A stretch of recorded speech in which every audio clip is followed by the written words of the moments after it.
اللهم اجعل في قلبي نورا.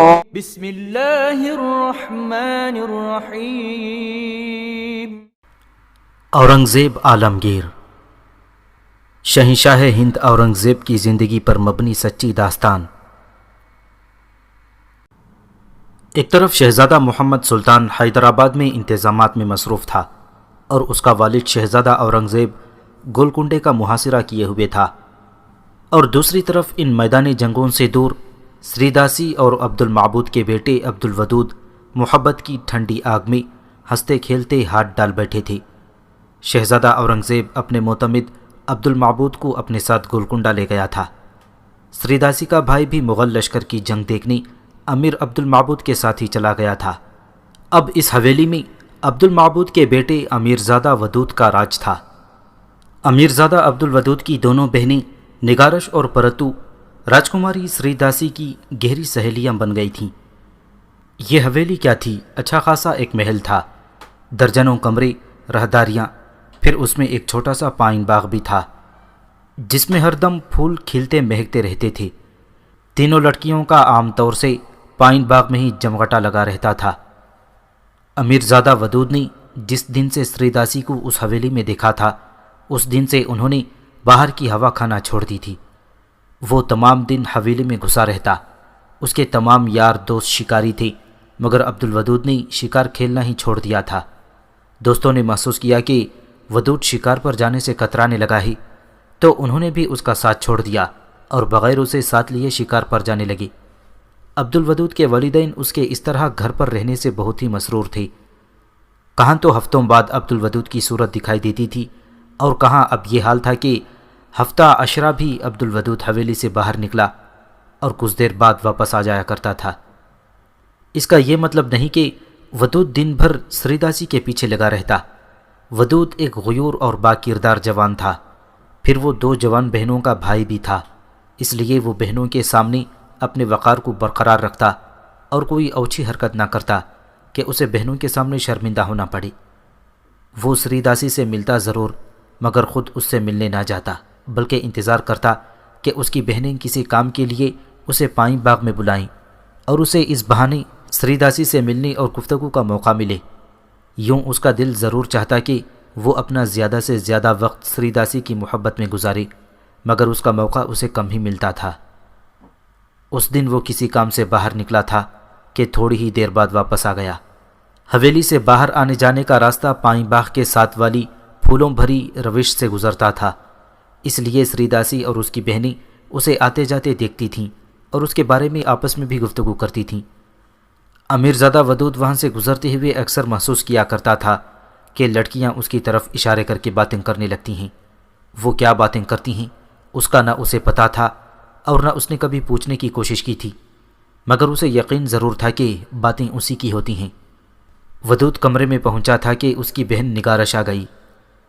کیا حال ہے تمہارا ودود؟ نگارش نے جیسے اس پر طنز کی. ٹھیک ہوں مگر، ودود کہتے کہتے رکا. نگارش مسکرائی. ٹھیک تو ہو، یہ تو میں بھی دیکھ رہی ہوں. سری داسی کے بارے میں کچھ پتہ لگا نہیں؟ نہیں تو. ودود چونک پڑا. مجھے تو کچھ نہیں بتایا اس نے. بتایا تو مجھے بھی کچھ نہیں، مگر میں نے کچھ نہ کچھ پتہ کر لیا ہے. نگارش نے ذرا رازدارانہ انداز میں کہا. سری داسی بہت پریشان ہے آج کل. کیا پہیلیاں بجھا رہی ہو نگارش؟ ودود چڑ گیا. صاف صاف کیوں نہیں بتاتی؟ کیا ہوا سری داسی کو؟ وہ واپس جانے والی ہے، نگارش نے صاف آواز میں کہا. خبر آئی ہے کہ گولکنڈے کے قطب شاہ کا دماغ ٹھکانے آ گیا ہے. اسے وہ مار پڑی ہے کہ توبہ بھلی. وہ تو شہزادے بہادر کو اس پر رحم آ گیا، ورنہ گولکنڈے کا نام و نشان مٹ جاتا. مگر سری داسی کیوں واپس جا رہی ہے؟ ودود کو فکر سی لگ گئی. اس نے تو کہا تھا کہ وہ اب یہاں سے کہیں. اسی وقت سامنے سری داسی آتی دکھائی دی. ودود چپ ہو گیا. آج پوچھنا اس سے، نگارش نے کہا. اب تک اسے ہم لوگوں کی ضرورت تھی، مگر اب شاید اسے ہماری ضرورت نہیں ہے. وہ کرناٹک واپس جانا چاہتی ہے. نگارش اسی طرف جانے لگی جدھر سے سری داسی آ رہی تھی. نگارش سری داسی کے پاس سے گزری تو سری نے کہا، کہاں جا رہی ہو نگارش؟ میرے ساتھ آؤ، بہت سی باتیں کرنا ہے تم سے۔ مجھ سے باتیں کرنا ہے یا ودود سے؟ اور نگارش نے ہلکا سا قہقہا لگایا۔ سری داسی نے اس کا ہاتھ پکڑ لیا۔ وہ بولی، نگارش، میں تم لوگوں کا احسان زندگی بھر نہ بھلا سکوں گی۔ جہاں تک ودود کا تعلق ہے وہ تو میرا جیون ہے، میری زندگی ہے، اسے تو میں۔ سری داسی نگارش کو اپنے ساتھ واپس لائی۔ ابھی یہ تین ایک جگہ اکٹھے ہوئے ہی تھے کہ ان کی چوتھی ساتھی بھی آ گئی، یعنی پرتو۔ چلو اچھا ہوا پرتو بھی آ گئی۔ سب کے دل دھک دھک کر رہے تھے، مگر ان کے چہرے پر مسکراہٹ تھی۔ پرتو نگارش سے بڑی تھی اور وہ سب سے آخر میں آئی تھی، اس لیے بات بھی اسی نے شروع کی۔ میرے پاس ایک خبر ہے آج، پرتو نے کہا۔ میرے پاس اس سے زیادہ اہم خبر ہے، یہ دعویٰ نگارش نے کیا۔ ودود مسکراتے ہوئے بولا، اور میرے پاس کوئی خبر نہیں ہے۔ اس پر سب نے قہقہا لگایا۔ سری داسی بولی، میرے پاس جو خبر ہے وہ کسی کے پاس نہیں۔ میں جانتی ہوں تمہارے پاس کیا خبر ہے، یہ نگارش کی آواز تھی۔ نگارش، اگر بتا دو تو میں تمہاری داسی ہو جاؤں گی، سری داسی نے اکڑ کر کہا۔ اچھا سب سنو، نگارش نے کہا۔ سری داسی کے نانا نے اسے کرناٹک واپس بلا لیا ہے اور سری داسی واپس جانے والی ہے۔ غلط، بالکل غلط، سری داسی نے تردید کی۔ یہ خبر 3 دن پرانی ہے، میری خبر تو آج کی ہے۔ سب نے حیران نظروں سے سری داسی کو دیکھا۔ ودود نے دھڑکتے دل سے پوچھا، کیا تم واقعی واپس جا رہی ہو؟ یہ کس نے کہہ دیا؟ سری داسی نے سختی سے تردید کی۔ یہ تو ٹھیک ہے کہ مجھے کرناٹک واپس بلایا جا رہا ہے کیونکہ وہاں کے حالات ٹھیک ہو گئے ہیں، مگر واپس جانا نہ جانا میرے اختیار میں ہے۔ آپ لوگوں نے کیوں سمجھ لیا ہے کہ میں واپس چلی جاؤں گی؟ تو کیا تم نہیں جاؤ گی؟ ودود بے چین ہو گیا۔ شاید، سری داسی نے آگے کچھ کہا۔ وہ ذرا کچھ دیر چپ رہی، پھر کہا، کرناٹک میں میرا کون ہے؟ نہ ماں، نہ باپ، نہ بھائی، نہ بہن، صرف یہی ایک بھائی ہے جو میرے ساتھ ہے۔ پھر میں وہاں جا کے کیا کروں گی؟ اپنے ملک، اپنے وطن سے سب کو محبت ہوتی ہے، مجھے بھی محبت ہے، مگر جب موت کا دھڑکا لگ جائے تو پھر کچھ اچھا نہیں لگتا۔ میں سکون سے رہنا چاہتی ہوں، ہنسی خوشی رہنا چاہتی ہوں، بھائی بہنوں میں رہنا چاہتی ہوں، خالہ خالوں میں رہنا چاہتی ہوں، مگر میں سب کچھ آپ لوگوں سے کیوں کہہ رہی ہوں؟ آپ نے تو مجھ سے جھوٹے منہ بھی نہیں کہا کہ سری داسی تم یہیں رہو، کرناٹک مت جاؤ۔ ٹھیک ہے، آپ کیوں کہیں؟ میں آپ کی کون لگتی ہوں؟ آخر غیر ہوں نا، میں آپ کے مذہب کی بھی نہیں ہوں۔ پھر آپ مجھ سے کیوں واسطہ رکھیں؟ مجھ سے کیوں پوچھیں کہ سری داسی تیرے دل میں کیا گزر رہی ہے؟ میں، اور سری داسی کی آنکھیں چھلک پڑی، ساون بھادوں کی طرح برسنے لگیں۔ ودود، نگارش، پرتو سب دم بخود تھے، مگر ان کی آنکھیں بھی اشک آلود ہو گئی تھیں۔ سری داسی بے انتہا جذباتی ہو گئی تھی۔ ان لوگوں کے وہم و گمان میں بھی نہ تھا کہ سری داسی ان لوگوں کے اس قدر قریب ہو گئی ہے کہ وہ اس گھر کو اپنا گھر سمجھنے لگی ہے۔ گولکنڈے کے قطب الملک قطب شاہ کے شہزادے کے آگے ہتھیار ڈالنے اور معافی مانگنے کے بعد گولکنڈے کے ساتھ کرناٹک کے حالات بھی ٹھیک ہو گئے تھے۔ اگر قطب شاہ میں یہ طاقت نہ رہ گئی تھی کہ وہ کرناٹک یا میر جملے کی طرف نظر اٹھا کر بھی دیکھ سکے، ان سب کا یہی خیال تھا کہ سری داسی اب اپنے نانا کے گھر واپس چلی جائے گی۔ سری داسی کرناٹک کی راجکماری تھی۔ عبد المعبود کا گھر اگرچہ ایک امیر کا گھر تھا، مگر سری داسی کو یہاں کرناٹک کے راج محل جیسا آرام تو نہیں مل سکتا تھا۔ مگر اس وقت کی سری داسی کی جذباتی انداز بیاں، جس میں کوٹ کوٹ کر سچائی بھری ہوئی تھی، یہ بات ظاہر کرتی تھی کہ سری داسی تمام راجکماریوں جیسی نہیں، بلکہ اس کے سینے میں ایک دھڑکتا ہوا دل ہے، اور اس دل میں دوسروں کے لیے محبت و پیار ہے۔ سب سے پہلے پرتو نے معذرت پیش کی۔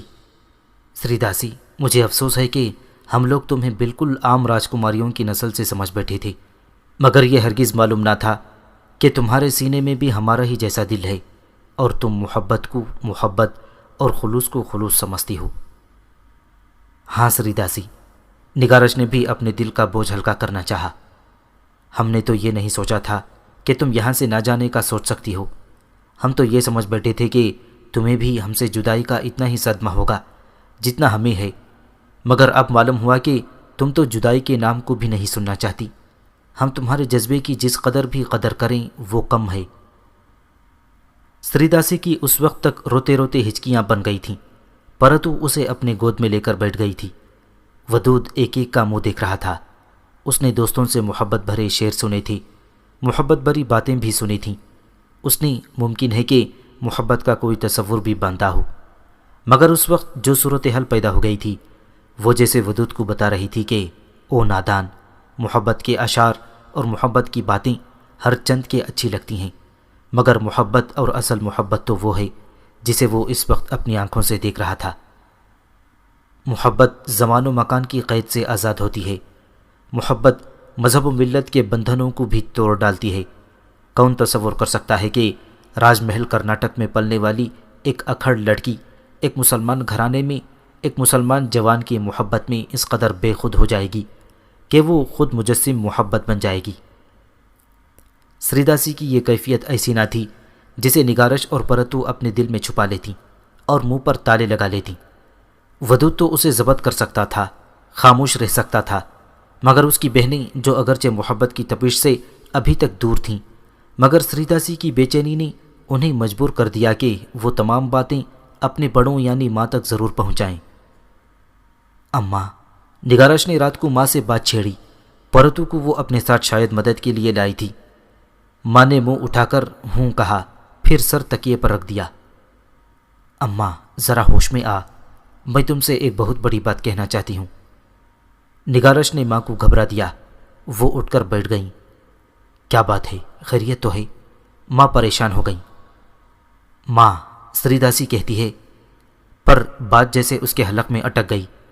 اس نے پرتو کی طرف شاید مدد کے لیے دیکھا۔ ہاں ہاں بتاؤ، کیا کہتی ہے سریداسی؟ ماں نے حیرت اور دلچسپی کے ملے جلے جذبات کے ساتھ پوچھا۔ ماں، وہ کہتی ہے، مگر نگارش کی آواز پھر بھی حلق میں اٹک گئی۔ ماں، میں بتاتی ہوں۔ پرتو نے نگارش کو ایک طرف دھکیلا اور اس کی جگہ بیٹھ کر بتایا۔ ماں، بات دراصل یہ ہے کہ سریداسی ہمارے گھر سے اپنے گھر واپس نہیں جانا چاہتی۔ ماں اپنی بچیوں کی سنجیدگی پر ہنس پڑی۔ ارے پاگل ہو گئی ہو لڑکیوں، یہ کون سی خاص بات ہے؟ پھر ہم اسے کب گھر سے نکال رہے ہیں؟ بڑی ملنسار بچی ہے سریداسی، اس کا دل لگ گیا ہے یہاں، مگر تم لوگ پریشان کیوں ہو؟ ماں، وہ پرتو بھی جھجکی۔ آج پائن باغ میں بھیا بھی ہمارے ساتھ تھے۔ تو کیا ہوا؟ ماں بولی، اب تو وہ روز ہی تم لوگوں کے ساتھ ہوتا ہے۔ میں تو خدا کا شکر ادا کرتی ہوں کہ ودود نے گھر میں رہنا تو سیکھا۔ پہلے ہفتوں ادھر ادھر واہی تباہی، نہ جانے کہاں کہاں گھومتا پھرتا رہتا تھا، اب دیکھو تو کیسا خوش خوش رہتا ہے تمہارے ساتھ۔ ہمارے ساتھ نہیں ماں، ودود تو سریداسی کے ساتھ خوش رہتا ہے۔ آخر پرتو نے تیر چلا دیا۔ ماں ہکا بکا رہ گئی، پھر سنبھل کر بولی، کیا مطلب ہے تمہارا؟ تم لوگ کہنا کیا چاہتی ہو؟ پرتو کو غصہ آ گیا، وہ بولی، اور کیا کہنا ہے، سب کچھ تو کہہ دیا ہے۔ جہاں دیدہ ماں بات کی تہ تک پہنچ گئی تھی۔ وہ دراصل تصدیق کرنا چاہتی تھی، بیٹی نے غصے میں آ کر پرزور طریقے سے تصدیق کر دی۔ اچھا تو یہ بات ہے، مگر غصہ کرنے یا بگڑنے کے بجائے ماں کا چہرہ جیسے کھل گیا تھا، ان کی آنکھیں مسکرانے لگی تھیں۔ پرتو اور نگارش دونوں کو تعجب تھا کہ ماں بگڑنے کے بجائے مسکرا رہی تھیں، حالانکہ ان کے خیال میں یہ بات بری تھی۔ بڑے بوڑھوں کو انہوں نے بعض لڑکیوں اور لڑکوں کو اس طرح کی باتوں پر ناک منہ چڑھاتے دیکھا اور سنا تھا، مگر ان کی ماں تو شاید کسی اور طرح کی عورت تھی۔ وہ تو جیسے خوش ہو گئی یہ بات سن کر۔ ماں نے خود ہی سوال کیا، اچھا پرتو یہ بتا، سریداسی تجھے کیسی لگتی ہے؟ اچھی اور بہت اچھی لگتی ہے، مگر پرتو کہتے کہتے رکی۔ اور تجھے؟ ماں نے پلٹ کر نگارش سے وہی سوال کیا۔ ماں، سریداسی تو جیسے پری ہے پری، نگارش نے بے دھڑک کہہ دیا۔ اچھا یہ بتا، اب ماں دونوں سے مخاطب تھی، ودود اور سریداسی کا جوڑا کیسا رہے گا؟ کیا کہہ رہی ہو ماں؟ پرتو نے احتجاج کیا۔ سریداسی ہندو ہے اور ہم مسلمان ہیں، یہ کیسے ہو سکتا ہے؟ یہ باتیں تمہارے سوچنے کی نہیں ہیں، ماں نے ذرا سنجیدہ ہوتے ہوئے کہا۔ یہ باتیں تو ہم بعد میں دیکھیں گے، پہلے تم لوگ اپنی اپنی پسند بتاؤ۔ پرتو نے کوئی جواب نہ دیا۔ نگارش ضرور چہکی، ماں اگر سریداسی ہمارے گھر رہ جائے تو بس مزہ آ جائے گا، میں تو سمجھوں گی مجھے تیسری بہن مل گئی ہے۔ نگارش کی ماں بس ہوں کر کے رہ گئی تھی۔ بات آئی گئی تو نہیں ہوئی، مگر وقتی طور پر دب گئی، اس لیے کہ قطب الملک والی گولکنڈے کے خلاف گیا ہوا لشکر ابھی واپس نہیں آیا تھا۔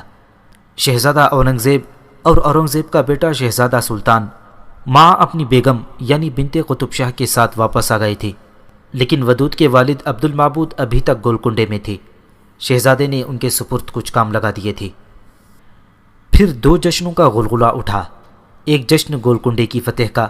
گولکنڈہ اگرچہ فتح نہ ہوا تھا، مگر جس انداز سے صلح نامہ ترتیب دیا گیا تھا اس سے صاف ظاہر تھا کہ قطب الملک کا زور ہمیشہ کے لیے ختم کر دیا گیا ہے، اس لیے یہ صلح نامہ ہی فتح کی نشانی تھا۔ دوسرا جشن شہزادہ محمد سلطان کی شادی کا تھا۔ اگرچہ اورنگزیب دھوم دھام اور باجے گانے کو پسند نہ کرتا تھا، مگر اس کے عمائدین نے زور دیا کہ یہ اس کی اولاد کی پہلی خوشی ہے، کچھ نہ کچھ تو ہونا ہی چاہیے۔ چنانچہ یہ کچھ نہ کچھ بہت کچھ میں بدل گیا تھا۔ عمائدین اور عمرہ نے خوب تیاریاں کیں، باجا گانا بھی ہوا اور رقص و موسیقی کی محفلیں بھی جمی تھیں۔ غریب غربا کو بھی جشن میں شریک کیا گیا تھا اور ان میں نقد رقم اور پارچہ جات تقسیم کیے گئے تھے۔ محمد سلطان کے دادا یعنی شہنشاہ ہند شاہ جہاں نے بھی پوتے کی شادی کی مبارکباد بھیجی۔ آگرہ سے ایک وزیر خلعت لے کر حاضر ہوا اور وہ خلعت اور 1 لاکھ کی رقم شہزادے کو تحفے میں دی گئی، نیز اس کا منصب بلند کر دیا گیا۔ عبد المعبود گھر واپس آ گئے تھے، مگر شہزادے اورنگزیب نے بیٹے کی شادی کے چند انتظامات بھی ان کے سپرد کر دیے تھے، اس لیے نگارش کی ماں شوہر سے کوشش کے باوجود بیٹے کے سلسلے میں کوئی گفتگو نہ کر سکی۔ اس بارے میں اب کچھ اطمینان ہوا تھا۔ جشن کے ہنگامے سرد پڑ چکے تھے۔ عبد الودود نے بھی محسوس کر لیا تھا کہ ان کی بیوی ان سے کسی مسئلے پر گفتگو کی خواہش مند ہے۔ بس ایک دن خود انہوں نے ہی بات چھیڑ دی۔ کیا بات ہے بیگم، تم مجھ سے کچھ کہنا چاہتی ہو؟ کہنا تو بہت کچھ چاہتی ہوں، مگر آپ کو فرصت تو ملے، بیوی بولیں اور مسکرائیں بھی۔ شکر ہے کہ تم نے مسکراہٹ سے گفتگو شروع کی ہے، عبد المعبود نے کہا۔ اس کا مطلب یہ ہے کہ کسی فکر و پریشانی کی بات نہیں؟ بالکل نہیں، بیوی اور زیادہ کھل پڑی، بلکہ خوشی اور بہت بڑی خوشی کی بات ہے۔ تو پھر نیک کام میں دیر کس بات کی؟ عبد المعبود بھی مسکرا دیے۔ فوراً بتاؤ کس بات کی خوشی ہے یا کون سی خوشی ہونے والی ہے؟ خوشی کی بات یہ ہے کہ آپ کے صاحبزادے یعنی ودود بیٹے جوان ہو گئے ہیں۔ ماں بیان کرتے ہوئے خوشی سے کھلی جا رہی تھی۔ صاف ظاہر ہے 18واں سال ہے اس کا، عبد المعبود نے بڑے فخر سے کہا۔ جوان تو وہ ہو ہی گیا ہے، مگر وہ خوشی کی خبر کون سی ہے جو تم سنانا چاہتی ہو؟ عبد المعبود کی بیوی کی بانچیں کھلی جا رہی تھیں۔ وہ بولی، آپ کا ودود شادی کرنا چاہتا ہے۔ تو پھر بسم اللہ، فوراً شادی کا انتظام کرو۔ ودود نے دلہن بھی تلاش کر لی ہے۔ یہ تو اور بھی اچھا ہے، تم ایک بڑی زحمت سے بچ گئیں۔ عبد المعبود کچھ رکے پھر بولے، مگر یہ تو بتاؤ کہ دلہن تمہیں بھی پسند ہے کہ نہیں؟ مجھے بھی پسند ہے، اور تمہاری لڑکیوں یعنی نگارش اور پرتو کو بھی، یہی بات ہے نا؟ عبد المعبود نے بڑی مسرت سے کہا۔ بیوی نے حیران نظروں سے شوہر کو دیکھا اور بولی، آپ نے یہ نہیں پوچھا کہ وہ کون ہے، کس کی بیٹی ہے، کہاں کی رہنے والی ہے؟ اس کی کیا ضرورت ہے؟ عبد المعبود نے کہا۔ تمہیں بہو پسند ہے، لڑکیوں نے بھی بھاوج کو دیکھ کر خوشی کا اظہار کر دیا ہے۔ ودود نے تو خود ہی اسے منتخب کیا ہوگا، پھر میں دخل دینے والا کون ہوں؟ اب آگے بتاؤ، کب شادی ہونا ہے اور کیا کیا انتظامات ہونے ہیں؟ آپ بھی بہت بھولے ہیں، شادی بیاہ کوئی ہنسی کھیل تو نہیں۔ بیوی نے مصنوعی غصے کا اظہار کیا۔ بڑی دقتیں ہیں اس شادی میں، لڑکی کے والدین نہیں ہیں، صرف ایک بھائی ہے۔ یہ تو اور اچھا ہوا، سسرال والوں کی طرف سے کسی اختلاف کا دھڑکا ہی نہیں۔ ہاں، یہ دھڑکا تو نہیں، مگر اس بات کا دھڑکا تو ہے کہ کہیں لڑکی والے ودود کے ساتھ شادی کرنے سے انکار نہ کر دیں۔ بیوی نے فکر مند لہجے میں کہا۔ تم عجیب عورت ہو نیک بخت، عبد المعبود چڑچڑے ہو گئی۔ لڑکی تم نے پسند کی ہے، خود ودود کو بھی لڑکی پسند ہے تو پھر لڑکی والے کیوں انکار کریں گے؟ ہم کوئی فقیر تو نہیں ہیں۔ اچھا لو میں بتاتی ہوں۔ بیوی سنبھل کر بیٹھ گئیں۔ تم نے کبھی سری داسی کو غور سے دیکھا ہے؟ عبد المعبود چونکے، پھر بولے تو کہ تم لوگوں نے سری داسی کو پسند کیا ہے؟ ہاں، کیا برائی ہے اس میں؟ لاکھوں میں ایک ہے، پڑھی لکھی، بڑی پیار کرنے والی بیٹی ہے میری سری داسی۔ بیوی نے قبل از وقت سری داسی کے راگ الاپنا شروع کر دیے۔ عبد المعبود نے کہا، میں کب کہتا ہوں کہ سری داسی میں کوئی برائی ہے؟ مجھے بھی وہ بچی بہت پسند ہے۔ تو پھر طے ہو گیا۔ بیوی خوش ہو گئیں۔ ہم سب خوش ہیں تو پھر یہ شادی ہو کے رہے گی۔ مگر کیا؟ عبد المعبود نے پوچھا۔ صرف مذہب ہی کا تو ذرا سا معاملہ ہے، میرے خیال سے کہ رنگرائل میری بات سے انکار نہیں کرے گا۔ رنگرائل کون ہے؟ بیوی نے الجھتے ہوئے کہا۔ سری داسی نے تو بتایا ہے کہ اس کے نہ ماں ہے نہ باپ، کوئی بہن بھی نہیں، سوائے ایک بھائی کے، اس کا اور کوئی نہیں ہے۔ عبد المعبود مسکرائی۔ ارے یعنی اس کے بھائی کا نام ہی رنگرائل ہے؟ وہ بھی بہت نیک بچہ ہے، تم فکر نہ کرو، میں اسے منا لوں گا۔ عبد المعبود نے ان کی یہ مشکل بھی کسی حد تک آسان کر دی۔ پھر طے ہوا کہ اگلے دن عبد المعبود رنگرائل سے اس سلسلے میں بات کرے گا۔ اگر وہ راضی ہو گیا تو اسے کرناٹک کے راجہ رام راج کے پاس بھیجیں گے اور امید ہے کہ وہ اجازت لے آئے گا۔ دوسرے دن عبد المعبود رنگرائل سے ملنے پہنچے تو انہیں معلوم ہوا کہ وہ شہزادے اورنگزیب کے دربار میں گیا ہوا ہے۔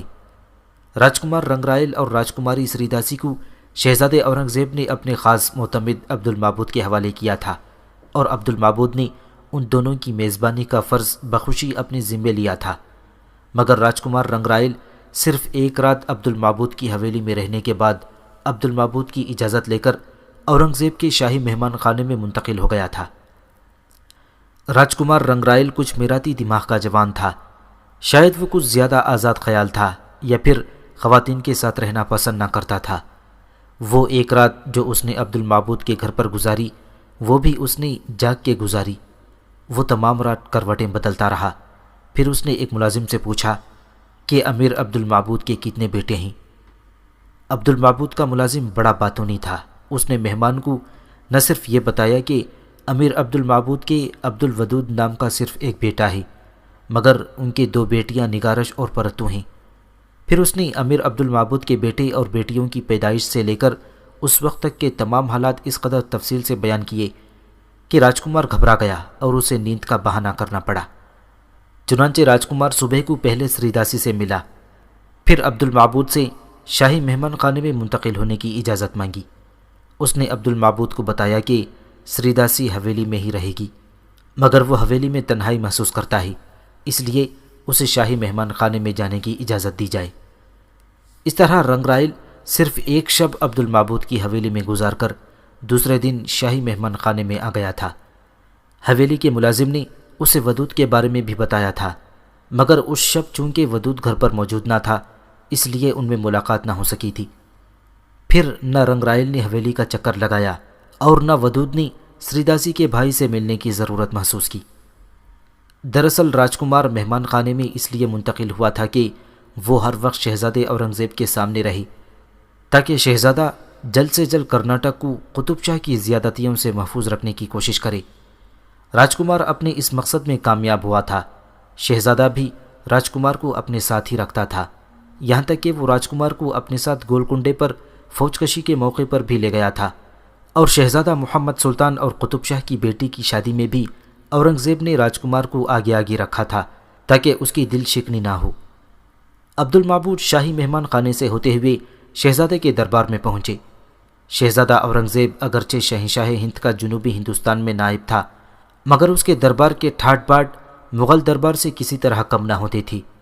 وہی عمرہ وزراء کا درجہ بدرجہ اپنی نشستوں پر بیٹھنا، غلاموں کا اپنے اپنے مقام پر کھڑے ہونا، اس کا دربار بھی مختلف قسم کی خوشبوؤں سے مہکتا رہتا تھا۔ اورنگزیب نے اپنے خاص غلام کو اپنا حاجب بنا لیا تھا، جو چاندی کا عصا پکڑ کر اورنگزیب کی مسند کی دائیں جانب کھڑا ہوتا اور لوگوں کی درخواستیں شہزادے کے حضور پیش کرتا۔ پھر کسی خط یا فرمان کو شہزادے کے حکم پر بلند آواز سے پڑھتا تھا۔ ایسے ماحول میں امیر عبد المعبود اور راجکمار رنگرائل میں کس طرح ملاقات ہو سکتی تھی؟ یہ ضرور تھا کہ رنگرائل نے عبد المعبود کو اور عبد المعبود نے رنگرائل کو دور سے دیکھ لیا تھا۔ رنگرائل دربار میں بہت خوش نظر آ رہا تھا۔ اس نے عبد المعبود کو دیکھتے ہی دور سے ہاتھ کا ہلکا سا اشارہ کیا۔ عبد المعبود نے بھی خواہ اس کی طرف ہاتھ ہلا دیا تھا، حالانکہ وہ تو رنگرائل سے ملنے اور ضروری باتیں کرنے آیا تھا۔ مختصر یہ کہ دونوں ایک چھت کے نیچے ہونے کے باوجود دن بھر ایک دوسرے سے نہ مل سکی۔ پھر بھی جب دونوں کی نظریں ملتیں تو وہ اپنے خیال کے مطابق کوئی اشارہ کرتے اور دوسری طرف سے وہ اپنی بات کو بھی اشارے سے سمجھانے کی کوشش کرتا۔ دوپہر بعد جب دربار برخاست ہوا تو دونوں ایک دوسرے کی طرف بڑھے اور پھر دربار کے باہر راہداری میں ان دونوں کا آخر ٹکراؤ ہو ہی گیا۔ رنگرائل نے سلام کے بعد ہنستے ہوئے کہا، معزز امیر، میں اس وقت آپ کے پاس آنے والا تھا۔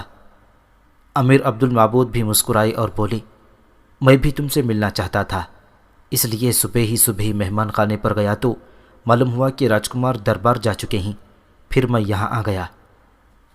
معزز امیر، رنگرائل نے ادب سے کہا، آپ نے پیغام بھیجوا دیا ہوتا، میں خود حویلی پر آ جاتا، آپ کو زحمت کرنے کی کیا ضرورت تھی؟ ضرورت تھی راجکمار، جب بھی تو میں تمہارے پاس آیا ہوں۔ عبد المعبود نے ذرا سنجیدہ ہوتے ہوئے کہا، فرمائیے امیر، میں حاضر ہوں۔ رنگرائل نے جواب دیا، آپ نے تو ہم بہن بھائیوں پر اس قدر احسان کیے ہیں جسے ہم عمر بھر نہیں بھلا سکیں گے۔ ایسا نہ کہو رنگرائل، عبد المعبود نے محبت سے کہا، تم مجھے اپنے بیٹے ودود کی طرح عزیز ہو۔ رہی سری داسی، وہ تو اتنی اچھی بچی ہے کہ پورا گھرانہ اس پر فریفتہ ہے۔ میری بچیوں کا دل سری داسی کے ساتھ ایسا لگا ہے کہ وہ اس کی جدائی کا تصور بھی نہیں کر سکتی۔ دونوں باتیں کرتے ہوئے راہداری کے سرے پر آ گئے تھے۔ راجکمار نے کہا، معزز امیر، میں آپ کے ساتھ حویلی پر چلتا ہوں، وہاں بیٹھ کر اچھی طرح گفتگو کریں گے۔ نہیں راجکمار، عبد المعبود نے انکار کرتے ہوئے کہا، جو بات میں تم سے کہنا چاہتا ہوں وہ میری حویلی پر شاید نہ ہو سکے۔ بہتر ہے کہ ہم شاہی مہمان خانہ چلیں، وہاں تو سکون ہی سکون ہوتا ہے۔ ہاں کیوں نہیں، راجکمار نے کہا، مہمان خانے میں اس وقت میرے علاوہ اور کوئی مہمان نہیں ہے۔ پھر وہ دونوں شاہی مہمان خانے کی طرف خاموشی سے چلنے لگے۔ عبد المعبود نے راجکمار کی اس بات پر کوئی توجہ نہ دی تھی کہ وہ ان سے ملنے والا تھا، مگر راجکمار کو اس بات کی بڑی فکر ہو گئی کہ وہ کون سی ایسی بات ہو سکتی ہے جسے عبد المعبود اپنی حویلی پر مجھ سے نہیں کہہ سکتے اور اس کے لیے مہمان خانہ جا رہے ہیں۔ بہرحال دونوں خاموشی سے مہمان خانے میں داخل ہو گئے۔ داخل ہوتے ہوئے ایک دم راجکمار کی زبان سے نکلا، اس مہمان خانے نے مجھے بہت آرام پہنچایا، آج مجھے اسے چھوڑنے کا بہت غم ہو رہا ہے۔ عبد المعبود جو ایک نشست پر بیٹھ چکے تھے وہ راجکمار کی بات پر جیسے اچھل پڑے۔ انہوں نے حیرانی سے راجکمار کو دیکھا اور بولے، کیا کہہ رہے ہو راجکمار رنگرائل، کیا تم مہمان خانہ چھوڑ رہے ہو؟ شہزادے بہادر نے تمہارا انتظام کہیں اور کرا دیا ہے کیا؟ ایسی بات نہیں ہے معزز امیر، راجکمار بڑی مسرت سے بولا، بھگوان کی کرپا سے قطب شاہ کا دماغ ٹھیک ہو گیا ہے، اب تو وہ بھول کر بھی ہماری طرف نظر نہیں اٹھائے گا۔ شہزادے بہادر نے ایک دن میرے سامنے قطب شاہ سے کہا تھا کہ قطب شاہ تم اب ہمارے عزیز ہوئے ہو، مگر راجکمار ہمیں تم سے پہلے سے عزیز ہے، خبردار اب کرناٹک کی طرف تمہاری نظریں نہ اٹھیں۔ اس کے علاوہ بھی راجکمار نے اور کچھ کہا، مگر عبد المعبود تو گمسم ہو چکے تھے۔ وہ راجکمار کے مہمان خانہ چھوڑنے والے جملے پر ہی سمجھ گئے تھے کہ اب وہ کرناٹک واپس جانا چاہتا ہے۔ کرناٹک واپس جانے کا ان کا حق بھی تھا۔ قطب شاہ شکست کھا چکا تھا، حالات پوری طرح درست ہو چکے تھے، مگر اب تو یہاں دوسرا ہی مقدمہ شروع ہو گیا تھا۔ کیا ان بدلے ہوئے حالات میں راجکمار رنگرائل اپنی بہن سری داسی کی شادی امیرزادے ودود سے کرنا پسند کرے گا کہ نہیں؟ ان خیالات نے عبد المعبود کو الجھا کر رکھ دیا تھا۔ راجکمار نے عبد المعبود کو خاموش اور گمسم دیکھا تو اس نے کہا، معزز امیر، آپ کس فکر میں گرفتار ہو گئے؟ فرمائیے، میں آپ کی کیا خدمت کر سکتا ہوں؟ آپ مجھ سے کیوں ملنا چاہتے تھے؟ عبد المعبود نے ٹھنڈی سانس لے کر کہا، راجکمار، پہلے تو تم اپنی بات پوری کرو، پھر میں بتاؤں گا۔ میری بات تو بس ختم ہو گئی معزز امیر، راجکمار خوشی سے پھولے نہ سما رہا تھا۔ کل میں نے شہزادے بہادر سے درخواست کی تھی کہ ہم بہن بھائیوں کو کرناٹک واپس جانے کی اجازت دی جائے۔ راجکمار نے رک کر عبد المعبود کو دیکھا، پھر کہا، کیا آپ کو اس بات کی خوشی نہ ہوگی کہ ہم بہن بھائی جو اتنے دنوں سے آپ کے مہمان ہیں اپنے گھر واپس جائیں گے؟ میرا خیال ہے کہ آپ بھی اس بات سے ضرور خوش ہوں گے۔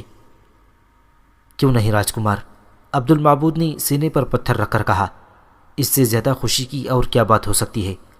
لیکن تم یہ نہیں جانتے کہ تمہارے جانے سے کتنے دل ٹوٹ جائیں گے اور کتنی محبتیں دم گھٹ کر مر جائیں گی۔ بیٹی سری داسی ہم لوگوں میں اس قدر گھل مل گئی ہے کہ ہم لوگ اسے اپنے سے جدا کرنے کا خیال ہی نہیں کر سکتے۔ یہ سب آپ لوگوں کی محبت ہے معزز امیر، راجکمار نے کچھ نہ سمجھتے ہوئے کہا۔ بہرحال شہزادے بہادر نے ہماری درخواست قبول کر لی ہے اور آج میں کرناٹک واپس جانے کا ارادہ کر رہا ہوں۔ میں دراصل شکریہ کے لیے آپ کے پاس حاضر ہونا چاہتا تھا۔ عبد المعبود کا دماغ گھوم گیا تھا۔ اب انہوں نے بات کو تول دینے کے بجائے صاف الفاظ میں کہہ دیا، راجکمار، میں نے تم سے کہہ دیا ہے کہ ہم بیٹی سری داسی کو اپنے سے جدا کرنے کا تصور بھی نہیں کر سکتے۔ چنانچہ ہم نے فیصلہ کیا ہے کہ ہم سری داسی کو اپنی بہو بنا کے اپنے ساتھ رکھیں گے۔ میں آج یہی بات کہنے تمہارے پاس آیا تھا۔ امید ہے اب راجکمار پر سختہ پڑنے کی باری تھی۔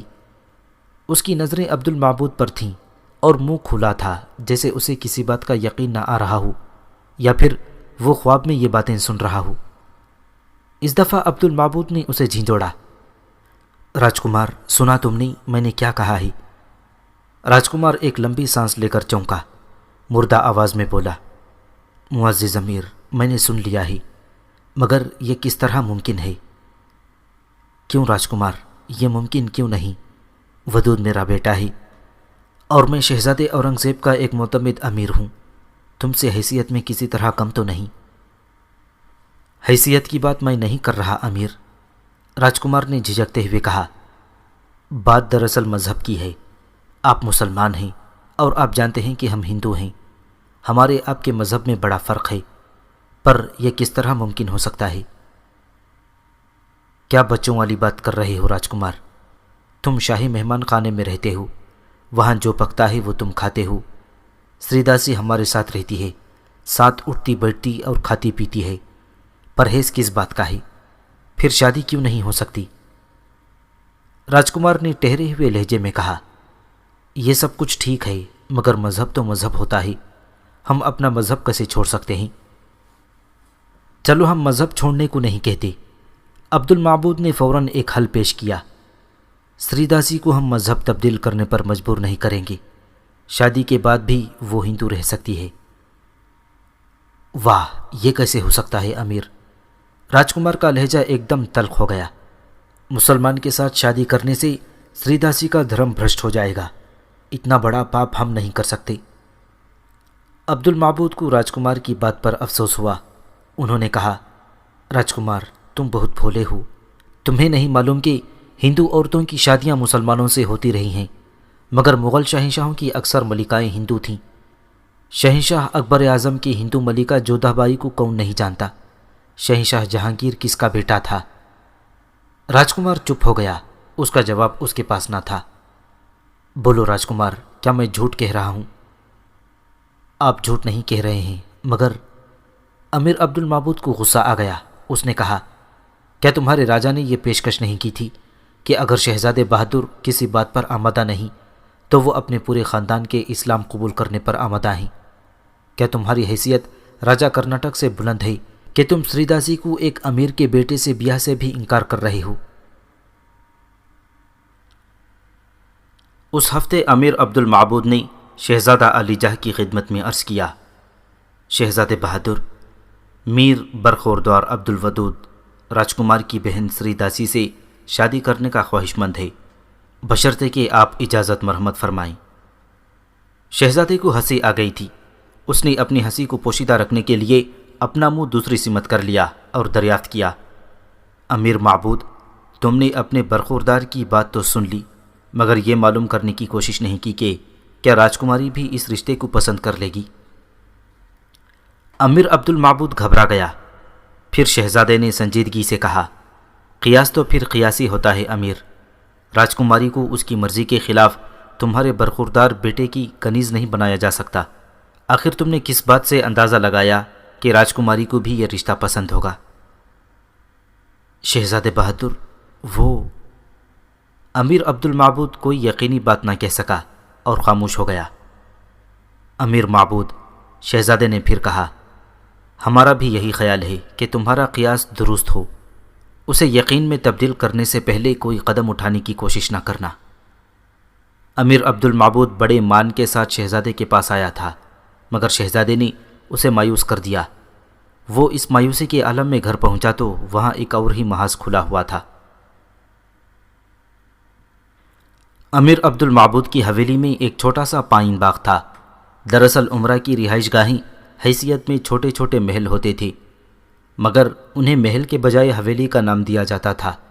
محل کا نام دانیال ریاست، گورنر یا پھر راجہ مہاراجہ کی رہائش گاہ کو کہا جاتا تھا، اور کسی امیر کی حویلی چاہے شاہی محل سے بھی بڑی ہو، مگر اسے امیر کی وجہ سے حویلی ہی کہتے تھے، کیونکہ محل کے معنی یہ سمجھے جاتے تھے کہ وہاں صرف بادشاہ یا اس کے متعلقین ہی رہ سکتے ہیں۔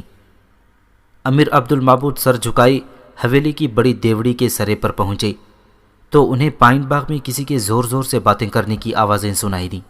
وہ جہاں تھے وہیں ٹھٹک کر کھڑے ہو گئے۔ یہ آوازیں اس قدر تیز تھیں کہ انہیں صاف سنائی دے رہی تھیں۔ ایک آواز مردانی یعنی ان کے بیٹے عبد الودود کی اور دوسری راجکماری سری داسی کی تھی۔ عبد الودود نے واپس ہونے کا ارادہ کیا۔ وہ نہیں چاہتے تھے کہ وہ اپنے بیٹے اور ان کی مجوزہ بیوی کی باتیں چھپ کر سنیں گے، مگر اس وقت انہیں سری داسی کی زبان سے اپنا نام سنائی دیا۔ سری داسی کہہ رہی تھی، تم کچھ نہیں کر سکتے تو میں خود چچا امیر سے بات کروں گی۔ سری داسی کی زبان سے اپنا نام سن کر انہوں نے واپسی کا ارادہ بدل دیا۔ سری، اگر امیر بابا نے ہی انکار کر دیا تو کیا کرو گی؟ وہ انکار نہیں کر سکتے، سری نے بڑے یقین سے کہا۔ تمہیں اتنا اعتماد کیوں ہے؟ امیر زادہ الجھتے ہوئے بولا۔ اس لیے کہ وہ سب جانتے ہیں۔ سب کچھ سے تمہارا کیا مطلب ہے؟ وہ کیا جانتے ہیں؟ ودود، تم بات کو کیوں الجھا رہے ہو؟ سمجھتے کیوں نہیں؟ سمجھوں کیسے؟ تم کوئی بات کھل کر تو نہیں کہتی۔ کھل کے سننا چاہتے ہو تو سنو۔ سری داسی کے لہجے میں ہلکا سا غصہ تھا۔ چچا امیر جانتے ہیں کہ… پھر سری داسی کی آواز رک گئی۔ امیر عبد الودود نے کان لگائے مگر اسے کوئی آواز سنائی نہ دی۔ انہوں نے چند لمحے انتظار کیا، پھر ہلکی سی مسکراہٹ ان کے لبوں پر آ گئی۔ اس وقت ودود کی آواز سنائی دی، تم بات کرتے کرتے آخر رک کیوں جاتی ہو؟ میں انتظار کر رہا ہوں اور تم نے چپ کا روزہ رکھ لیا ہے۔ ودود، سری داسی نے احتجاج کیا، تم اس قدر بھولے تو نہیں ہو؟ اس بھولے پن کی کیا بات ہے؟ تم بات پوری کرو تو میں سمجھوں۔ آدھی بات سے کیا سمجھوں گا میں اپنی بات پوری کر چکی ہوں۔ سری داسی چیخ سی پڑی، چچا امیر سب کچھ جانتے ہیں۔ آخر کیا جانتے ہیں وہ؟ یہی تو میں پوچھ رہا ہوں۔ ودود الجھتا ہی جا رہا تھا۔ تم واقعی بدھو ہو ودود، سری داسی نے جواب دیا۔ تم سے زیادہ عقل مند تو تمہاری دونوں بہنیں ہیں، انہوں نے پہلے ہی دن سمجھ لیا تھا۔ اچھا میں جا رہا ہوں، تم نہیں بتاتی تو نہ بتاؤ۔ پھر یوں محسوس ہوا جیسے ودود نے واپس جانے کے لیے قدم اٹھایا اور سری داسی نے اس کا ہاتھ یا دامن پکڑ لیا ہو۔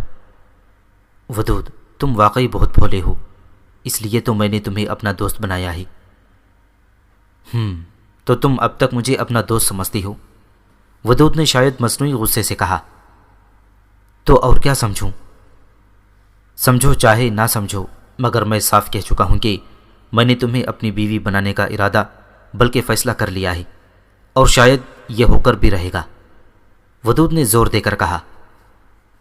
تم ارادے باندھتے اور فیصلہ کرتے ہی رہو گی، اور راجکمار بھیا مجھے واپس لے کر چلے جائیں گے۔ مگر تم تو کہہ رہی ہو کہ راجکمار نے ابھی تک نہ خود یہاں سے جانے کا فیصلہ کیا ہے اور نہ تمہارے بارے میں کچھ بتایا ہے۔ میں تمہاری طرح بدھو تو نہیں ہوں ودود، سری داسی نے جواب دیا۔ میں انہیں پہچانتی ہوں، وہ خود تو جانے کے لیے تیار ہیں مگر میری طرف سے پریشان ہیں۔ کیا مطلب؟ تمہاری طرف سے کیوں پریشان ہیں؟ ودود نے دریافت کیا۔ سری داسی نے بتایا، انہوں نے مجھ سے کئی بار پوچھا تھا کہ سری تجھے کرناٹک یاد نہیں آتا؟ پھر تم نے کیا جواب دیا؟ میں نے کہہ دیا میرا یہاں دل لگ گیا ہے، میں کہیں نہیں جاؤں گی۔ سچ؟ کیا تم نے یہ کہا ہے؟ ہاں میں نے یہ کہا ہے۔ میں تمہاری طرح سے بات کو دل میں نہیں لیے پھرتی۔ اگر تم نے امیر چچا سے کہہ دیا ہوتا کہ اچھا امیر بابا کو آنے دو، میں آ گیا ہوں بیٹے۔ یہ کہتے ہوئے امیر عبد المعبود دیوڑی سے نکل کر پائن باغ میں داخل ہو گئے۔ امیر کو دیکھ کر سری داسی بے تحاشا ایک طرف بھاگی۔ ادھر آؤ سری داسی، امیر نے اسے آواز دی، اور سری داسی کے قدموں کو جیسے زمین نے پکڑ لیا۔ وہ واپس آئی اور سر جھکا کر امیر عبد المعبود کے سامنے کھڑی ہو گئی۔ کسی شخص کی گفتگو چھپ کر سننا ہمارے مذہب میں بہت بری بات ہے، بلکہ گناہ ہے، عبد المعبود نے ہولے ہولے کہنا شروع کیا۔ مگر یقین کرو میں جان بوجھ کر اس گناہ کا ذمہ دار نہیں ہوا۔ میں دیوڑی میں تھا کہ تم دونوں کی باتوں کی آواز مجھ تک پہنچی۔ میں وہیں رکا رہ گیا تھا، اس لیے نہیں کہ مجھے تمہاری باتوں سے دلچسپی تھی، بلکہ اس لیے کہ میں اپنے بیٹے عبد الودود کے لیے فکر مند تھا۔ میرا خیال تھا کہ ودود اور تم ایک دوسرے کو پسند کرتے ہو۔ پر میں نے غلطی سے شہزادے بہادر سے اس بات کا ذکر کیا کہ راجکماری سری داسی کو مجھے دے دیا جائے۔ شہزادے بہادر کا خیال تھا کہ تم کیا کرو گے اس گڑیا کا۔ میں نے عرض کیا تھا، شہزادے بہادر، ودود نام کا ایک آپ کا غلام میرے گھر ہے، میں ان دونوں کا بیاہ رچاؤں، مگر شہزادے بہادر نے یہ رشتہ نامنظور کر دیا۔ نامنظور کر دیا شہزادے بہادر نے؟ ودود کا دل جیسے پھٹنے لگا۔ امیر چچا، میں نے تو سنا ہے کہ شہزادے بہادر بہت دیالو رحم دل ہیں، انہوں نے یہ ظلم کیسے کیا؟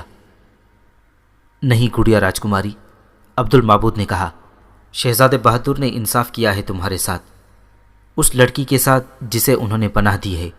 اگر تم دونوں کی شادی میں کر دیتا یا شہزادے بغیر کسی شرط کے اس کی اجازت دے دیتے تو زمانہ یہی کہتا کہ راجا کرناٹک کی امانت میں اورنگزیب اور ان کے امیروں نے خیانت کی اور راجکماری کو کرناٹک جانے سے روک دیا۔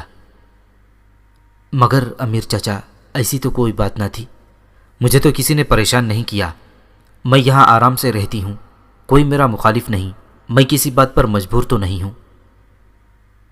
میں جانتا ہوں بیٹی، یہاں ایسی کوئی بات نہیں ہے، امیر عبد المعبود نے دبے دبے لفظوں میں کہا، مگر ہمارے شہزادے بہادر ایسے معاملات میں بہت سخت ہیں۔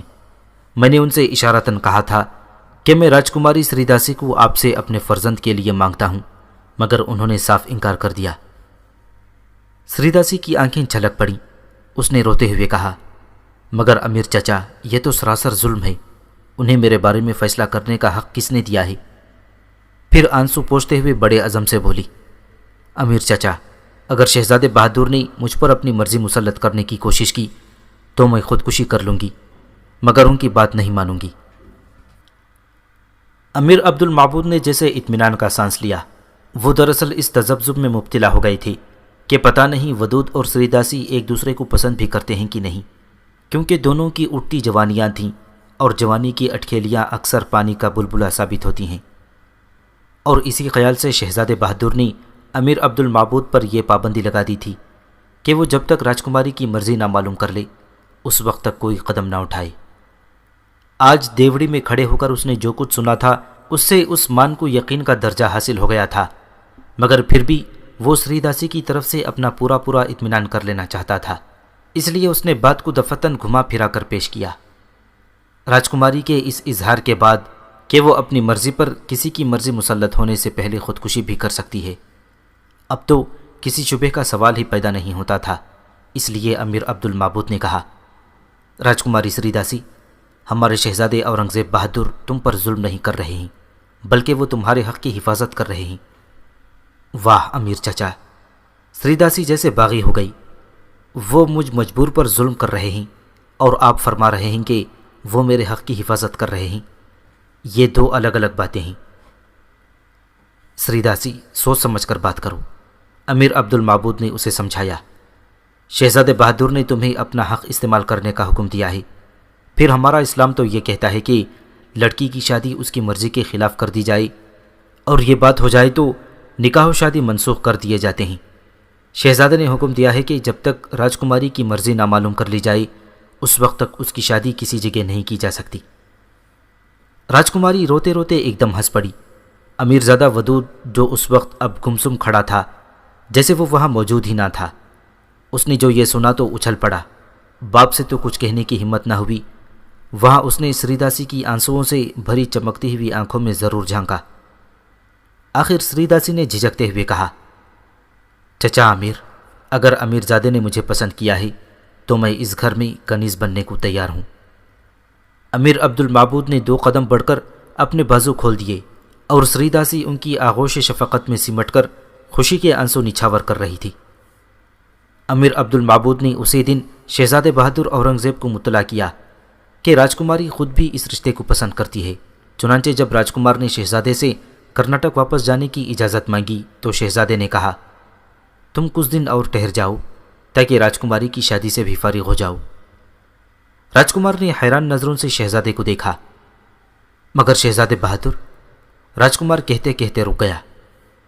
تمہیں فکر کی ضرورت نہیں، شہزادے نے اسے اطمینان دلایا۔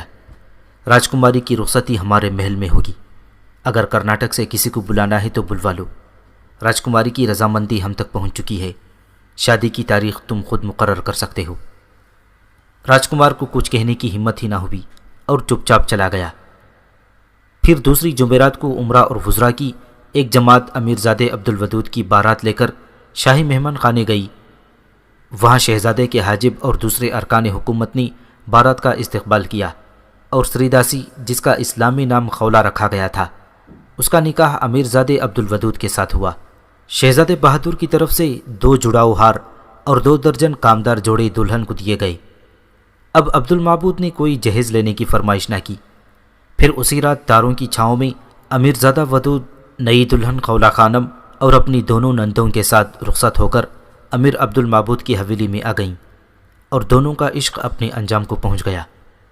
دوسرے دن بعد نماز جمعہ، جو دراصل دعوت ولیمہ تھا، کیا گیا تھا، جس میں شہزادے بہادر کے تمام اراکین دوست نے شرکت کی اور خولا خانم راجکماری داسی نے امیر عبد المعبود کی حویلی کی بہو اور ان کے خاندان کی رونق بن گئی۔ خدا سب کو ایسی خوشیاں نصیب کرے۔